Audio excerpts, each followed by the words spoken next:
ఈ యొక్క ఉదయకాల సమయం ఆరాధనను మనం ప్రారంభించుకుందాం ప్రార్థనతో. ప్రార్థన.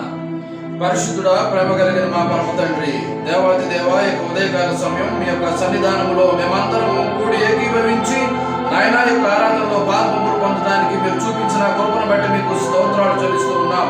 చేరి వచ్చిన మీ పిల్లలందరినీ జ్ఞాపకం చేసుకోండి. ఎంతమంది అయితే ప్రభువా ఆయన యొక్క ఛానల్ ద్వారాగా వీక్షిస్తున్నారో వారందరినీ నాయన తండ్రి మీ యొక్క రెక్కల నీడలో భద్రపరిచి మీ కృప కలిగిన తోడుగా ఉంచమని ప్రార్థిస్తూ ఉన్నాం. ఆరాధన సమస్తము మీ నా మహిమార్థమే జరిగించి ప్రభువా మహిమా ఘనత ప్రభువును మీకు ఆరోపిస్తూ ఉండగా యేసయ్య శ్రేష్టమైన నామంలో ఈ ప్రార్థన అడిగి వేడుకుంటున్నాము తండ్రి. ఆమేన్, ఆమేన్.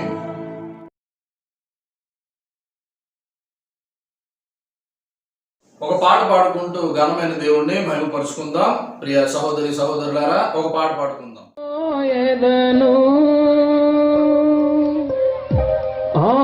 ఆత్మవర్షములో అర్పణగా మారెదను,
వాక్యాన్ని మనం విందాం.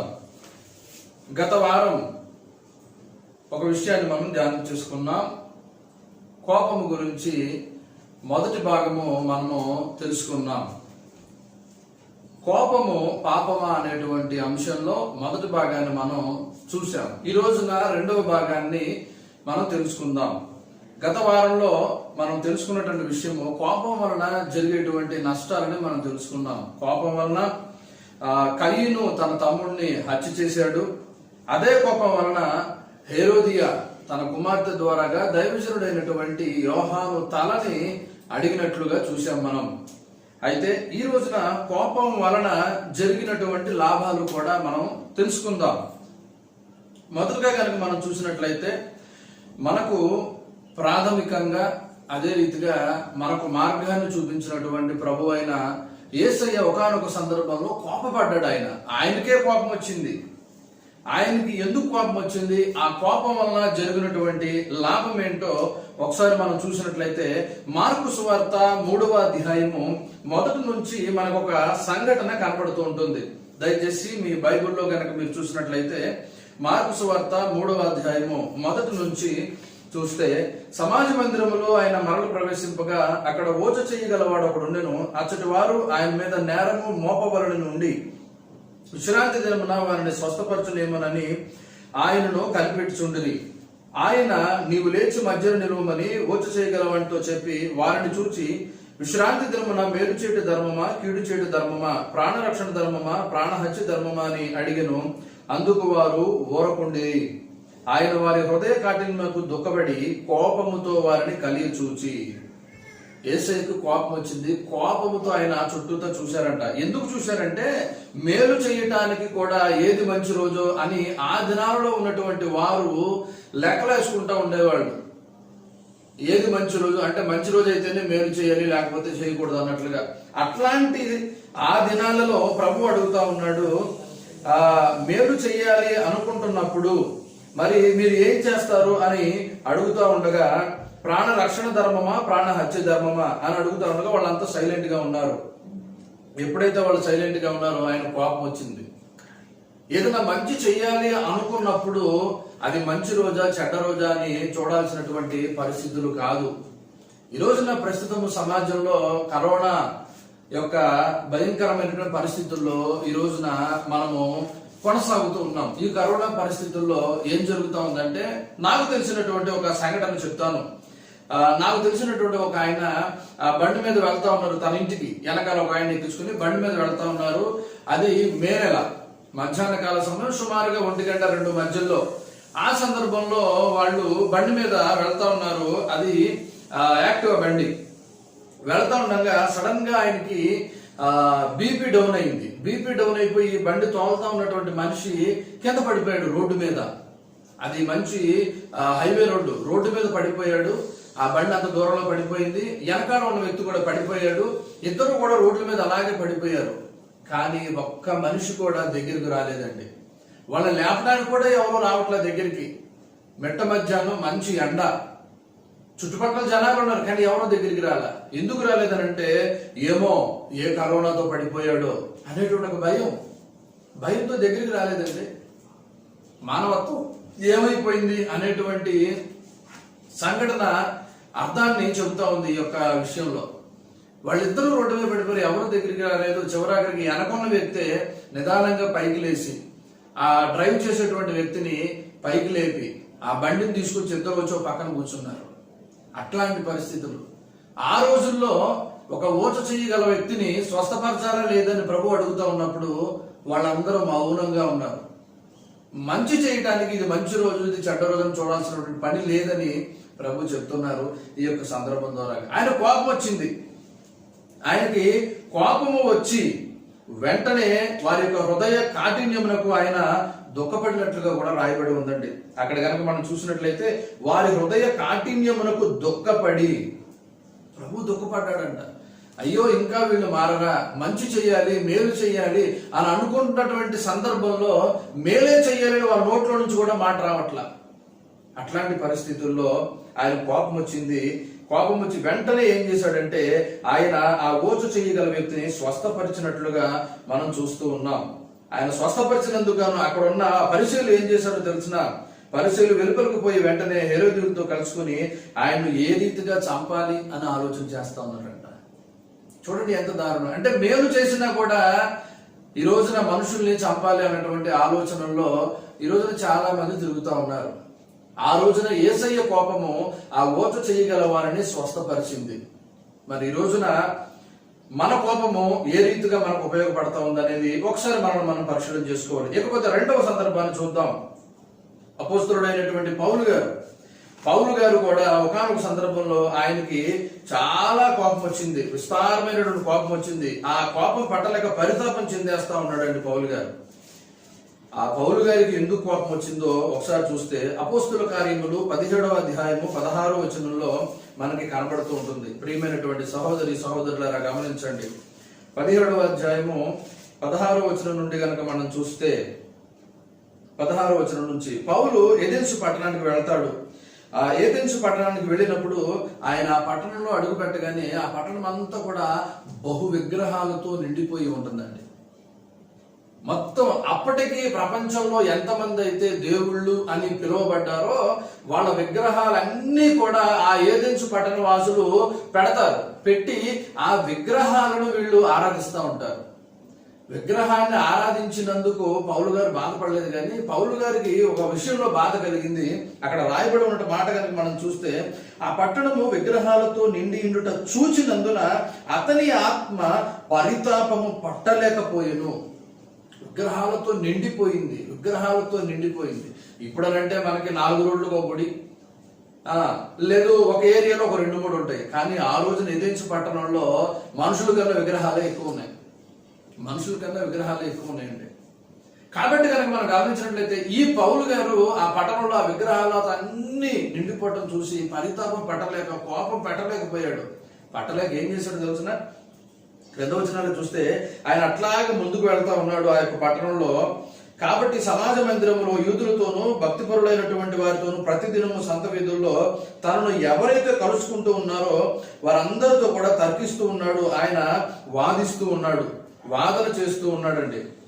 ఎందుకని వాదన చేస్తున్నాడు తెలిసిన, ఆయనకి తన కోపాన్ని వాళ్ళ ముందు ఏ రకంగా ప్రదర్శిస్తున్నాడంటే దేవుని యొక్క వాక్యము ద్వారాగా ప్రదర్శిస్తున్నాడు.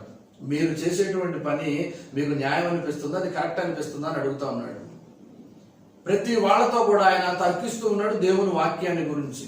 కోపం వచ్చింది కదా, కరబడుతున్న వాళ్ళందరినీ ఎడబడి కొట్ల, ఆ కోపాన్ని చక్కగా దేవుని వైపుకు మలిపాడు. ఎలా మలిపాడనంటే 22వ వాక్యంలో కనుక మనం చూస్తే, పౌలు అరియోపగు మధ్య నిలిచి చెప్పినది ఏమనగా, ఏథెన్సు వారలారా, మీరు సమస్త విషయములలో అతి దేవతా భక్తి గలవారై ఉన్నట్టు నాకు కనబడుచున్నది అన్నాడు. అతి దేవతా భక్తి అండి, అతి దేవతా భక్తి.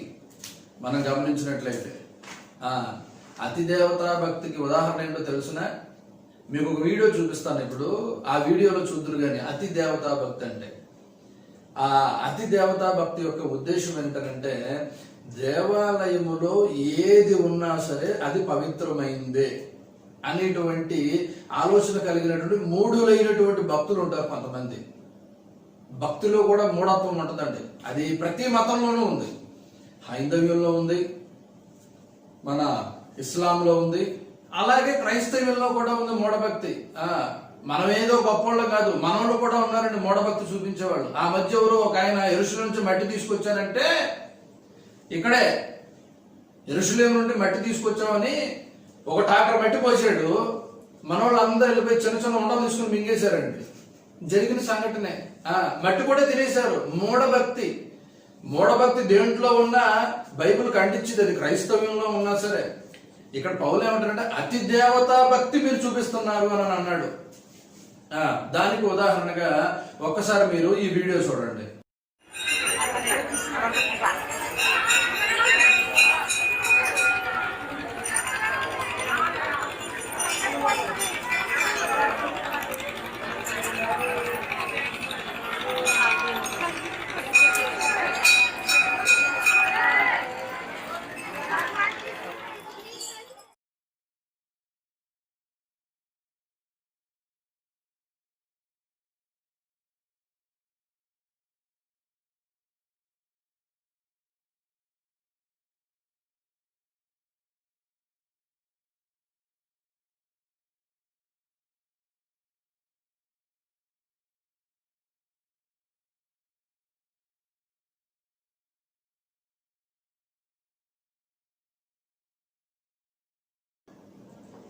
చూశారు కదా ఈ వీడియోలో. అదేంటిది? డస్ట్బిన్ ని దేవాలయంలో పెడితే అది కూడా ఏదో ఒక దేవతను అనుకుని దానికి కూడా పూజలు చేస్తున్నారు. ఏమనాలి దాన్ని? అతి దేవతా భక్తి కాదా? అతి దేవతా భక్తే. ఆ రోజుల్లో కూడా వీళ్ళు ఏం చేసేవాళ్ళు అంటే, అతి దేవతా భక్తిని ఎందుకు రాయబడిందంటే ఆ మాట, వాళ్ళకి ఫలానా ఆయన దేవుడు అట అని తెలిస్తే విగ్రహం కట్టేసి పూజ చేయడం మొదలెట్టేవాడు. ఎందుకంటే ఏ దేవుని ద్వారా కూడా మనకు నష్టం జరగకూడదు అని అతి తెలివితేటలకు పోయి ఈ రకంగా చేయడం మొదలెట్టారు. అది చూసినటువంటి పౌలు గారికి విపరీతమైనటువంటి పరితాపం వచ్చింది, విపరీతమైనటువంటి కోపం వచ్చిందండి. కోపం వచ్చి ఒక మాట అడుగుతున్నాడు చూడండి అక్కడ. ఇంకా ఎంత తెలివి గలవాళ్ళంటే వీళ్ళు, ఎంత అతి దేవతా భక్తి కలిగిన అతి తెలివితేటలు గలవాళ్ళు. అందుకనే ఒక మాట రాశారు ఇక్కడ, ఏమనంటే, నేను సంచరించుచు మీ దేవతా ప్రతిమలను చూచుచుండగా. ఆయన సంచారం చేస్తా ఉన్నాడు, అన్ని రోడ్లు తిరుగుతా ఉన్నాడు ఏదెన్స్ పట్టణంలో. ఉదాహరణకు విజయవాడ పట్టణం అనుకోండి, విజయవాడ అన్ని ప్రాంతాలు తిరుగుతా ఉన్నాడు, అన్ని వీధులు తిరుగుతా ఉన్నాడు. తిరుగుతా ఉండగా పౌలు గారికి ఒక బలిపీఠం కనబడిందంట. ఏమయ్యా బలిపీఠం అని అంటే, రాయబడి ఉన్నటువంటి మాట చదువుదాం. అక్కడ దాని మీద అనగా బలిపీఠం మీద తెలియబడని దేవునికి అని వ్రాయబడి ఉన్నది అన్నాడు. అంటే మనకు తెలియకుండా ఈ ప్రపంచంలో ఇంకెవరో దేవుడు ఉండే ఉంటాడు కాబట్టి మనం ఆ ఛాన్స్ కూడా ఎందుకు ఇవ్వాలి అని చెప్పి ఒక బలిపీఠం కట్టేసి ఆ బలిపీఠం మీద ఈ మాటలు రాశారు, తెలియబడని దేవుడు అని. చాలా మంది ఏమంటారంటే, ఏమండి భగవంతుడు ఉన్నాడండి, దేవుడు ఉన్నాడండి, అది ఎవరు ఫలానా ఆయనే దేవుడు అంటే మేము చెప్పలేము, కానీ దేవుడు అయితే ఉన్నాడండి అంటుంటారు కదా. మహా తెలివిగల వాళ్ళు. ఇప్పుడు మనం ఉండి, అరే బాబు మీ నాన్నగారు ఎవరైనా అడిగారు అనుకోండి, మా నాన్నగారు అండి, మా నాన్న ఎవరైతే నాకు తెలియదు కానీ మొత్తానికి ఉన్నాడండి అంటే ఎట్లుంటది? ఎలా ఉంటుంది? ఒక్కసారి ఆలోచిద్దాం. ఇప్పుడు నేనే ఉన్నాను, ఎవరైనా వచ్చి నా దగ్గరకు వచ్చి, అయ్యా మీ డాడీ ఎవరో నన్ను అడిగారు అనుకోండి, నేనుండి మా డాడీ ఎవరో నాకు తెలియదు కానీ మొత్తానికి మా డాడీ ఉన్నాడండి అంటే వినటానికి బాగుందా ఈ మాట? బాలేదు కదా.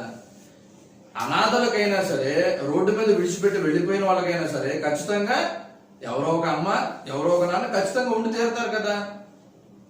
ఇక్కడ వీళ్ళు ఏం చేస్తారంటే అతి తెలివితేటలకు పోయి, మనకు తెలియదు కనుక తెలియబడని దేవుడు అనేటువంటి ఒక టైటిల్ తగిలించి ఒక బలిపీఠం కట్టి ఆ బలిపీఠాన్ని కూడా వీళ్ళు పూజలు చేస్తున్నారు. అది చూసినటువంటి పౌలు గారు చెప్తున్నాడని ఒక చక్కని మాట వాళ్ళకి. ఎప్పుడైతే పౌలు గారికి ఛాన్స్ దొరికిందో ఆ కోపాన్ని దేవుని వాక్యం ద్వారా తీర్చుకున్నాడు వాళ్ళ మీద. అక్కడ రాయబడి ఉన్నటువంటి మాట ఏంటి తెలుసిన, తెలియబడని దేవునికని వ్రాయబడి ఉన్నది, కాబట్టి మీరు తెలియక దేని యందు భక్తి కలిగి ఉన్నారో. మీరు చెప్తున్నారు కదా మాకు తెలియదు, మాకు తెలియకుండా ఎవరో ఒక దేవుడు ఉంటాడు కదా అని చెప్పి మీరు చెప్తున్నారు కదా, కనుక తెలియక మీరు ఎవరి యందైతే భక్తి కలిగి ఉన్నారో ఆ తెలియబడని దేవుని గురించే నేను మీకు ప్రకటిస్తున్నాను అన్నాడు. దేవునికి స్తోత్రం. ఒక్కసారి వాళ్ళ మైండ్ బ్లాక్ అయిపోయింది. మైండ్ బ్లాక్ అయిపోతే ఇంకా మన పౌలు గారు అందుకున్నారు, సమయం దొరికింది కదండి, సందర్భం దొరికింది కదా, దాని గురించే మీకు నేను ప్రచురపరుస్తున్నాను రా బాబు. జగత్తును అందరి సమస్తమును నిర్మించిన దేవుడు తానే ఆకాశమును భూమికి ప్రభువై ఉన్నందున హస్తకృతములైన ఆలయములలో ఆయన నివసింపడు. తేల్చి చెప్పాడండి. మీరు ఇన్ని గుళ్ళు గోపురాలు కట్టారు, ఇన్ని విగ్రహాలు కట్టారు, అన్నిటికీ పూజలు చేస్తున్నారు, కానీ మీరు ఏదైతే తెలియబడని దేవుడు అని రాశారో ఆ తెలియబడని దేవుడు సమస్తమును సృష్టించాడు. ఆయన మనుష్యులు చేసినటువంటి హస్తకృత ఆలయములలో నివసింపడని తేల్చి చెప్పాడు. సందర్భం దొరికింది కదండి. అంటే తన కోపాన్ని దేవుని వైపునకు టర్న్ చేశాడు, ప్రజలందరినీ దేవుని వైపుకు నడిపించడానికి ఉపయోగించాడు తన కోపాన్ని. యేసుక్రీస్తు వారి కోపం వస్తే ఓచ చేయగలవాడు స్వస్థపరచబడ్డాడు. పౌలు గారు పరితాపం పట్టలే కనుక, కోపం పట్టలేక విపరీతమైనటువంటి కోపం వస్తే పౌలు గారికి ప్రజలందరినీ క్రీస్తు మార్గంలోకి నడిపించడానికి ఆయన పూనుకున్నాడు. ప్లీజ్ సహోదరుడు గమనించు, కోపము వలన మనకి లాభం ఉంది. అయితే ఆ లాభం ఎలాగయ్యాలంటే వాక్యాధారంతో మనము కోపాన్ని చూపించాలి, అంతే తప్ప మనము వ్యక్తిగతమైనటువంటి కోపతాపాలకి పోకూడదు. వ్యక్తిగతమైనటువంటి కోపతాపాల వలన మనల్ని మనము నష్టపోతాం. గమనించండి, ఈ కోపం వలన మనకు జరిగినటువంటి సందర్భాలలో నేను మీకు ఇప్పుడు ఒక 6 విషయాలను నేను మీకు చెప్తాను. 6 విషయాలు, కోపం వలన 6 విషయాలు మనము గ్రహించుకోవాలా. కోపం వల్ల జరిగేటువంటి నష్టాలలో 6 విషయాల్ని ఈరోజు నేను వాక్యాధారాలతో మీకు చెప్తాను. మొట్టమొదటిగా కనుక మనం గమనించినట్లయితే అదుపు లేని కోపం వల్ల వచ్చే ప్రమాదము చాలా ఉంటుందండి.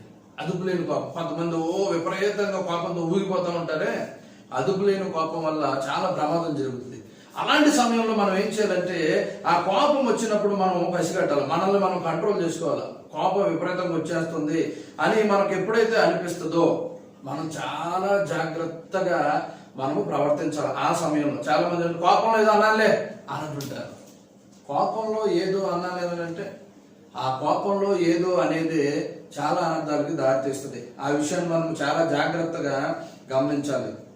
ఎందుకో తెలిసిన సామెతల గ్రంథం 25వ అధ్యాయము 28వ వచనంలో ఒక మాట ఉంది. ఏమనంటే, ప్రాకారము లేక పాడైపోయిన పురము ఎట్టిదో తన మనస్సును అణుచుకొనలేని వాడును అంతే అని వాక్యంలో రాయబడి ఉంది.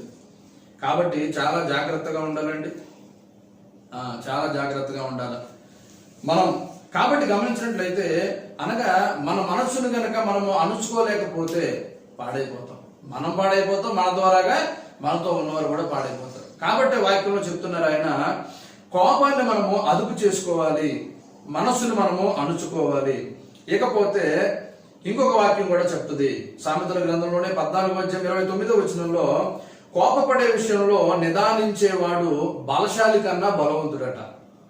కోపపడే విషయంలో ఏం చేయాలా? నిదానించాలి, నిదానించి కోపపడాలి. వాడు బలశాలి కన్నా బలవంతుడు అనేటువంటి విషయాన్ని కూడా బైబిల్ చెప్తా ఉంది. ఇకపోతే రెండవ సందర్భం, మొదటి సందర్భం అదుపు లేని కోపం వల్ల చాలా ప్రమాదం జరుగుతుంది, అది మనం పసిగట్టి మనల్ని మనం అణుచుకోవాలి. రెండవ సందర్భం, పశ్చాత్తాపపడే పరిస్థితి రాకుండా ముందే మన కోపాన్ని అదుపు చేసుకోవాలి. ముందే మనం అదుపు చేసుకోవాలి. మా దగ్గర అబ్బాయి ఉన్నాడు, కోపం వచ్చిందంటే ఫోన్ నేలగేసి కొడుతుంటాడు. కోపం వచ్చింది అనుకోండి, అప్పుడు దాకా బాగానే ఉంటాడు, ఇంకా కోపం ఎవరి మీద చూపించాలో అర్థం కాక చేతిలో ఫోన్ ఉంటుంది కదా, దాని మీద చూపిస్తుంటాడు. ఏమైపోతుంది? పగిలిపోతుంది. ఎంత కష్టపడి మనం కొనుక్కున్నాం దాన్ని, 1000 రూపాయలు కదండి. ఈ మధ్య పాపం చాలా మంది ఈ రకమైనటువంటి పరిస్థితుల్లోకి వెళ్తుంటారు. చేతులు ఏదుంటే అది ఇసిరేస్తుంటారు కదా, దానివల్ల నష్టం ఎవరికి? ఇసిరిన దానికి కాదు, మనం ఎవరి మీద కోపం చూపుతాం వాళ్ళకి కాదు, మనకే కదా నష్టం. అందుకని తర్వాత ఏంటి, మళ్ళీ మెదలకుండా కూర్చొని ఇంకో ఫోన్ కోసం ప్రయత్నాలు చేయాలి, మళ్ళీ ఒక 10,000 20,000 దగ్గర పెట్టుకోవాలి. నష్టపోయింది మనమే. మళ్ళీ వచ్చి అనవసరంగా ఫోన్ బాగొట్టుకున్నాను, లేక అనవసరంగా వస్తువు పాడైపోయింది, అనవసరంగా ఎలా చేశాను. కొంతమంది కోపంలో కోసేసుకుంటుంటారు ఒళ్ళుని, నష్టం చేసేసుకుంటుంటారు. అది కూడా చాలా ప్రమాదమే, అది కూడా చాలా ప్రమాదం. అందుకనే పశ్చాత్తాప పరిస్థితి, పశ్చాత్తాపడే అవకాశం లేకుండా ముందుగానే మనం మన కోపాన్ని అదుపు చేసుకోవాలి. దానివలన మనమే నష్టపోతాము. అందుకే కీర్తనలో 37:8 కోపము మనము ఆగ్రహము విడిచిపెట్టము, వ్యసన పడకము, అది కీడుకే కారణమని కీర్తనకారుడు మనకి ముందుగానే చెప్పాడు. కాబట్టి ఆ విషయంలో కూడా మనం జాగ్రత్తగా ఉండాలి. ఇకపోతే మూడవ విషయం, గొడవ పెద్దదవుతున్నప్పుడు. గొడవ ఎప్పుడు వస్తుంది? సర్వసాధారణంగా ఏదో ఒక విషయంలో గొడవ జరుగుతూ ఉంటుంది. ఈ గొడవ పెద్దది ఎప్పుడు అవుతుంది అంటే, మనలో ఉన్న కోపము అంచెలంచెలుగా క్రమేపీ పెరుగుతూ ఉన్నప్పుడు. ఎప్పుడైతే కోపం పెరిగిందో గొడవ కూడా పెరుగుతుంది. ఈ గొడవ పెద్దదవుతున్నప్పుడు 99% మనం చేయాల్సిన పని అంటే అక్కడి నుంచి వెళ్ళిపోవాలి. గొడవ పెరుగుతుంది, వాడి కోపం ఎక్కువ అవుతుంది అనుకున్నప్పుడు ఏం చేయాలంటే, మనము అక్కడ ఉండకూడదు, ఇక ఆ ప్రాంతంలో ఉండకూడదు, ఆ ఏరియాలో ఉండకూడదు, వెళ్ళిపోవాలా. అక్కడ నుంచి మనం వెళ్ళిపోవాలా. బైబిల్ ఏం చెప్పిందో తెలిసిన ఈ విషయంలో సామెతల గ్రంథం 17వ అధ్యాయం 14వ వచనంలో, కలహారంభము నీటి గట్టున పుట్టు ఓట, వివాదము అధికము కాక మునిపే దాన్ని విడిచిపెట్టుము. చూసారండి, కోపం గురించి అంటే, కోపం అనేటువంటి సహజ లక్షణం, ఇది సహజ లక్షణమే. కానీ దాని తీవ్రత అంటే, అది తీవ్ర రూపం దాల్చిందంటే చాలా ప్రమాదానికి దారితీస్తుంది. ఒక చిన్న ఉదాహరణ చెప్తాను. ఈ మధ్య కాలంలో ఉత్తర కొరియా అధ్యక్షుడు ఉన్నాడు మనకి. ఉత్తర కొరియా అధ్యక్షుడు, ఆయన పేరు కిమ్ జామో ఏదో ఉంది మొత్తానికి, ఉత్తర కొరియా అధ్యక్షుడు. ఆయన అమెరికా మీద ఆయనకి కోపం వచ్చింది. అమెరికా మీద కోపం వచ్చి ఆయన అంటా ఉన్నాడు, నా దగ్గర కావాల్సిన అణుబాంబులు ఉన్నాయి, మాకు కనుక కోపం తెప్పిస్తే నేను ఒకటి పారేస్తాను అంటున్నాడు. ఏదో చాక్లెట్ బారేసినట్టు. ఏమండి, అణుబాంబుని ప్రయోగించడానికి కూడా నేను వెనుకాడనని చెప్పి ఆయన అమెరికాకి హెచ్చరికనిచ్చాడు. అసలేమని ట్రంప్ గారు ఇంకా కోపం ఎక్కువ ఆయన గారికి. ఆయన వెంటనే ఏమన్నాడంటే, నువ్వు ఇంకా అణుబాంబు ప్రదర్శించాలంటే ఎక్కడికో పోవాలేమో, నేను ఎక్కడికి పోవక్కర్లేదు, 24 గంటల ఆ బటన్ నా చేతి కిందే ఉంటుంది అన్నాడు. తెలుసా మీకు, 24 గంటలు కూడా అమెరికా అధ్యక్షుడి చేతి కింద అణుబాంబుకు సంబంధించిన బటన్ ఉంటుంది. వాస్తవమే అది. ఆయన ఎక్కడైనా జర్నీ చేస్తున్నాడు అనుకోండి, ఆయన ఎక్కేటువంటి ఆ వాహనంలో కూడా ఆయన అక్కడి నుంచి ప్రపంచంలో ఏ మూలకైనా సరే అణుబాంబును ప్రయోగించేటువంటి టెక్నాలజీ ఆ కారులో ఉంటుంది. ఆయన ఒక బటన్ ప్రెస్ చేశాడంటే ఆయన ఎక్కడైతే ఆ బాంబు పేలాలని అనుకుంటాడో అక్కడికి వెళ్ళి పేలుతుందండి. అంత టెక్నాలజీ ఉంది అమెరికా వాళ్ళ దగ్గర. కోపంతో ఒకళ్ళ మీద ఒకళ్ళు రకరకాలుగా మాట్లాడుకుంటున్నారు. అది కనుక ఆపలేదు అనుకోండి, తారస్థాయికి చేరితే ఏమవుతుంది ఆటోమేటిక్ గా. ఒకవేళ నిజంగానే కోపం పట్టలేక ట్రంప్ ఒక గుద్దుడు అనుకోండి బటన్ని, ఏమవుతుంది, ఉత్తర కొరియా అయిపోతుంది. అప్పుడు ఉత్తర కొరియా వాడు ఊరుకుంటాడా? వాడు ఊరుకోడు. కాబట్టి కోపాన్ని మనము చాలా జాగ్రత్తగా కంట్రోల్ చేసుకోవాలి. గొడవ పెద్దదవుతుందని మనకి ఎప్పుడైతే తెలుస్తుందో వెంటనే మనం అక్కడ నుంచి వెళ్ళిపోవాలి. వివాదము అధికము కాకమునిపే కోపాన్ని మనం విడిచిపెట్టాలని బైబిల్ చెప్తుంది. ఇకపోతే 4వది, వాస్తవాన్ని తెలుసుకుని కోపడాలి. వాస్తవాన్ని తెలుసుకున్న తర్వాత మనము మన కోపాన్ని ప్రదర్శించాలి. అంతే తప్ప చీటికి మాటికి అయిందానికి కాదానికి చిరుపురులు ఆడకూడదు. జాగ్రత్తగా గమనించండి. అందుకనే సామెత గ్రంథం 19:11లో ఒకని సుబుద్ధి వానికి దీర్ఘశాంతం నుంచును. కోపపడేవాడు ఆలోచించాలి. అందుకని సుబుద్ధి కలిగిన వాడు ఏం చేస్తాడు తెలిసిన, అసలు ఇది కోపపడే విషయమా కాదా అని ఆలోచిస్తాడు. అందుకనే బైబిల్లో ఒకని సుబుద్ధి వానికి దీర్ఘశాంతం నిచ్చును అని చెప్పి రాయబడి ఉంది. కాబట్టి వాస్తవాన్ని తెలుసుకుని మనము మన కోపాన్ని ప్రదర్శించాలి. ఇకపోతే 5వది, మనశ్శాంతి. ఏం చేయాలా? మనశ్శాంతి. ఏమండి, నాకు ప్రతిదానికి చీటికి మీద కోపం వచ్చేస్తుందండి, కోపంతో పిల్లల్ని కొట్టేస్తున్నానండి, మా ఆవును కొట్టేస్తున్నానండి అని చెప్పి చాలా మంది బాధపడుతుంటారు. కాబట్టి అట్లాంటి పరిస్థితుల్లోకి వెళ్ళొద్దు.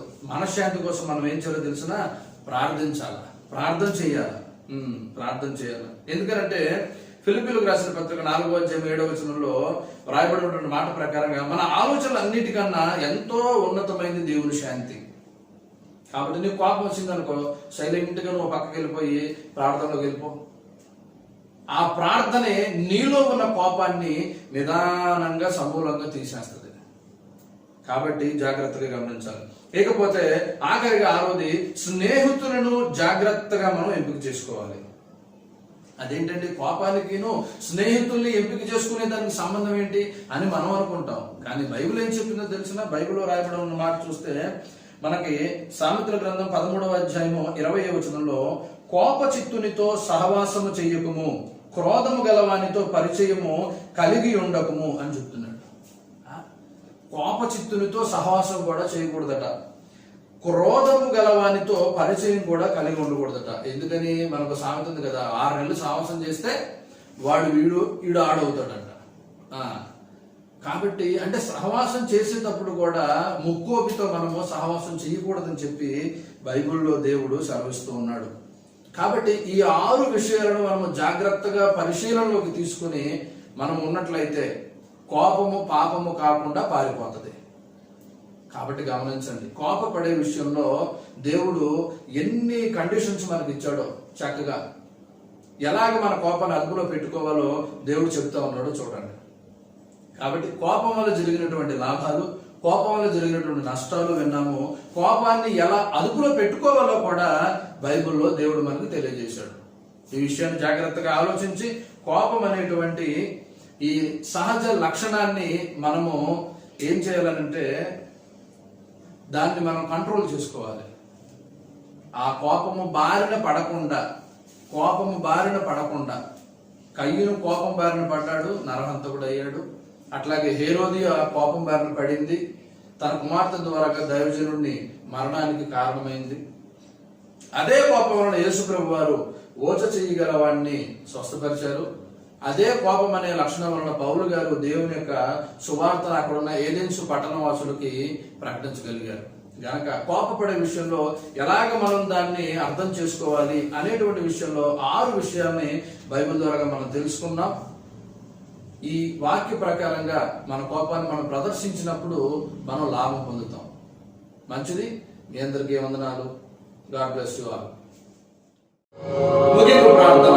పరిశుద్ధుడా, ప్రేమ కలిగిన మా పరమ తండ్రి, మీ పరిశుద్ధ పాదములకు వందనములు, స్తోత్రములు చెల్లిస్తున్నాం. దేవా నాయన, యొక్క ఉదయకాల సమయం మీ లేఖన భాగముల ద్వారాగా నాయన కోపము మానము, ఆగ్రహము విడిచిపెట్టుము అని మీరు లేఖనంలో సెలవిచ్చిన రీతిగా తండ్రి మీ పిల్లల్ని జ్ఞాపకం చేసుకోండి నాయన. ఈ కోపం అనేటువంటి సహజ లక్షణాన్ని నాయన మితిమీరకుండా తమను తాము కంట్రోల్ చేసుకుని నాయన ఈ కోపం బారిన పడకుండా, ఆ కోపము పాపంగా మారకుండా వారి జీవితాలు నాయన తండ్రి వర్ధిల్లునట్లుగా మీ కృపను అనుగ్రహించండి. కోపం అనే లక్షణం వల్ల లాభపడింది మేము చూసాం, కోపం అనే లక్షణం వల్ల నష్టాన్ని మేము చూసాం. ప్రభువా, మీరు లేఖనంలో సెలవిచ్చిన మీ వాక్య ప్రకారంగా ప్రతి ఒక్కరూ తమను తాము సరిచేసుకుని కోపాన్ని అదుపులో పెట్టుకుని తండ్రి వారి యొక్క జీవితాలను, కుటుంబాలను వర్ధనం చేసుకునే భాగ్యాన్ని దయచేయండి. ఈ కోపం వల్ల ఎంతో మంది తమ జీవితంలో, కుటుంబాల్లో కోల్పోతున్నారు తండ్రి. అటు రీతిగా కాకుండా ప్రతి ఒక్కరు కూడా నాయన ఈ యొక్క కోపాన్ని తమ హృదయంలో నుండి తీసివేసుకుని మీ వాక్యమును ప్రభు తమ హృదయంలో భద్రం చేసుకుని ఈ కోపాన్ని జయించి జయ జీవితమును వారు పొందుకున్నట్లుగా మీ ప్రభు అనుగ్రహించమని ప్రార్థిస్తూ ఉన్నాం.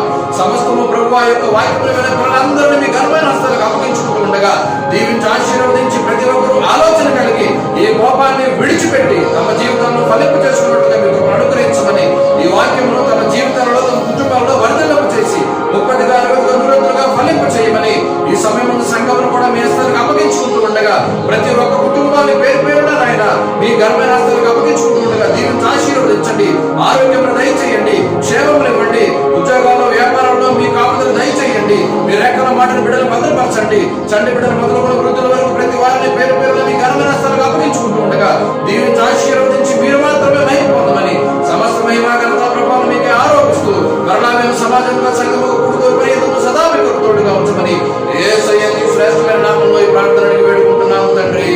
ఆమేన్, ఆమేన్. మన పరమ తండ్రి అయిన దేవుని ప్రేమ, తన కుమారుడైన క్రీస్తు వారి యొక్క కృప, పరిశుద్ధాత్మ దేవుని నుంచి సన్నిధి, సహవాసం, సమాధానము ప్రార్థించిన మనకును సకల పరిశుద్ధులకును సంఘమంతటికి ఆయన కృప నిరంతరం తోడే నడిపించును గాక. ఆమేన్, ఆమేన్. మంచిది. మీ అందరికీ